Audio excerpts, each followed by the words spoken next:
Hi, Joe. Thanks for taking the time to meet with me today. How's your family doing? They're doing great, Stephanie. We just got back from a vacation in Cuba. The weather was fantastic, and we spent quite a bit of our time scuba diving. Wonderful. We went to Sudbury to visit the in-laws. We visited the Inco Superstack. Oh, interesting. I hear Sudbury's a nice place to visit. Not my first choice, but better than most people think. There are a few questions that our professional standards require that I ask you about. They'll not take more than a couple minutes of your time to ensure accuracy for when my practice inspector visits. I'm going to read the questions just as they're written in the professional standards.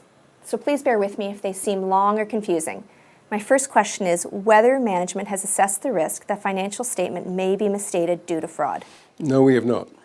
Fraud is not something that's ever happened in this company. So does management have a process for identifying and responding to the risks of fraud? Stephanie, I just thought I'd just answer that. We've never identified a fraud here. But just thinking about that first question, is there something you could recommend to us in terms of a process that we might follow? Well, that's good. My next question, how does management identify and respond to the risks of fraud? Stephanie, I just said that fraud is not an issue here. We have never addressed fraud risk before. Fraud may take place in other companies, but not here. We know and we trust each other intimately. Please bear with me, just 3 more questions and then I'm finished. Has management identified any specific risks of fraud, or have any been brought to their attention? Stephanie, you're not listening to me. Okay, well, let's get on to the next question. In what class of transactions, account balances, or disclosures are risks of fraud likely to exist? Stephanie, I've got absolutely no idea. We trust each other around here. In any event, you guys review our internal controls here each year, so why don't you tell me where the fraud's likely to occur? I'll go to my next question. Do you have any knowledge of any actual, suspected, or alleged fraud affecting the entity?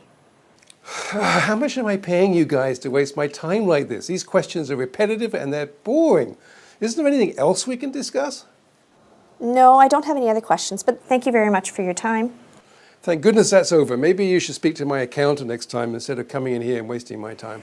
That's not possible. I could ask the accountant these questions, but I also need to ask you specifically. Of course, we both know these questions were really designed for big companies, not small ones like yours. So Stephanie, you're saying this is just a make-work project for auditors and I'm having to pay the bill.